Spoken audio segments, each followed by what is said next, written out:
নমস্কার বন্ধুরা, আমার রান্না বান্না চ্যানেলে তোমাদের সকলকে স্বাগত জানাই।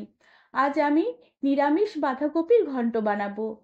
রেসিপিটি নিরামিষ দিনের ডাল ভাতের সাথে অথবা রুটি পরোটার সাথে অথবা ভগবানের ভোগের খিচুড়ির সাথেও নিবেদন করা যেতে পারে।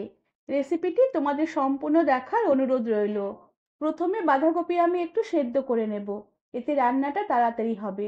আর এর জন্য কুচিয়ে রাখা বাঁধাকপি বেশ ভালো করে জল দিয়ে ধুয়ে জল ঝরিয়ে নিয়ে আমি প্রেসার কুকারে দিয়ে দিলাম। আর সাথে বাঁধাকপির সাথে আমি আলুগুলোকেও দিয়ে দিলাম। এবার সামান্য একটু জল দিয়ে দিলাম। এবার প্রেসার কুকারে ঢাকনা লাগিয়ে একটা সিটি দিয়ে নেব। আর একটা সিটি হয়ে আসলে গ্যাসের আঁচ বন্ধ করে দেব। আর এরপরে কুকার থেকে সম্পূর্ণ ভেপারটা বের করে নিয়ে সঙ্গে সঙ্গে কুকারে ঢাকনা খুলে নেব। নাহলে বাঁধাকপি আলু বেশি সেদ্ধ হয়ে গিয়ে ঘাটা হয়ে যেতে পারে। দেখো, ঠিক এরকমই বাঁধাকপিটা সেদ্ধ করে নিতে হবে। একদম গলেও যায়নি, অথচ বেশ অনেকটাই সেদ্ধ হয়ে গেছে। এবার রান্নাটা শুরু করব। এর জন্য প্রথমে আমি কড়াতে পরিমাণ মতন তেল গরম করে নিয়ে কয়েকটা ডালের বড়ি ভেজে তুলে রেখে দিলাম। নিরামিষ বাঁধাকপিতে ডালের বড়ি দিলে খেতে ভীষণ ভালো লাগে। এরপরে ওই তেলে খানিকটা জিরে ফোড়ন দিলাম, সাথে একটা তেজপাতা ছিঁড়ে দিয়ে দিলাম। ফোড়ন হয়ে গেলে আদা কাঁচা লঙ্কা টমেটো বেটে রেখেছিলাম বাটা মশলাগুলোকে দিয়ে দিলাম। সাথে পরিমাণ মতো নুন দিয়ে দিলাম, পরিমাণ মতন হলুদ গুঁড়ো দিয়ে দিলাম, সাথে সামান্য একটু ধনের গুঁড়ো, আর ধনের গুঁড়োর থেকেও কম জিরের গুঁড়ো দিলাম।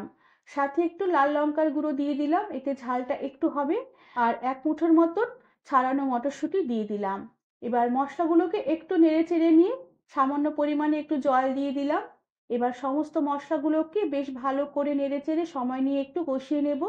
যেহেতু গুঁড়ো মশলা দিয়ে রান্না করছি, তাই মশলা একটু জল দিয়ে বেশ সময় নিয়ে একটু কষিয়ে নিতে হবে। তাতে মশলাগুলো বেশ ভালোভাবে ভিজবে, আর ভালো করে কষানো হবে, আর খেতেও বেশ ভালো লাগবে। আর মশলা আমি ততক্ষণই কষিয়ে নেব যতক্ষণই না এই মশলার বাড়তি জলটুকু শুকিয়ে গিয়ে মশলা থেকে বেশ ভালোভাবে তেল ছাড়তে শুরু করে।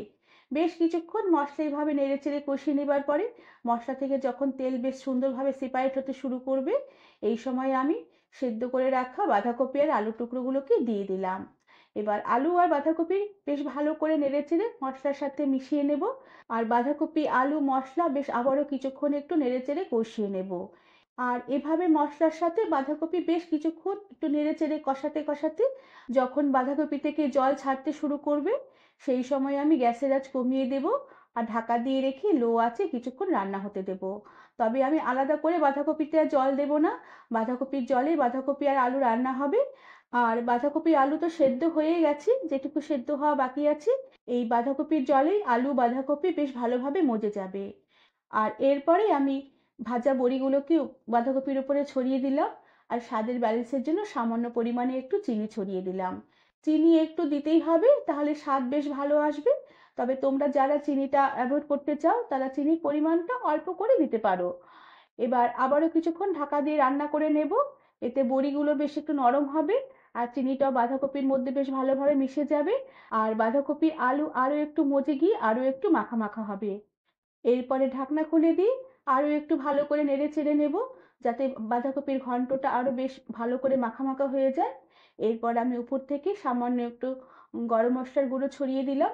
আর তার সাথে আমি হাফ চামচের মতন একটু ঘি উপর থেকে ছড়িয়ে দিলাম। এতে এই নিরামিষ বাঁধাকপির ঘন্টের স্বাদ অনেকটাই বেড়ে যাবে। এবারে সব কিছু বেশ ভালো করে নেড়ে চেড়ে আমি মিশিয়ে নেব।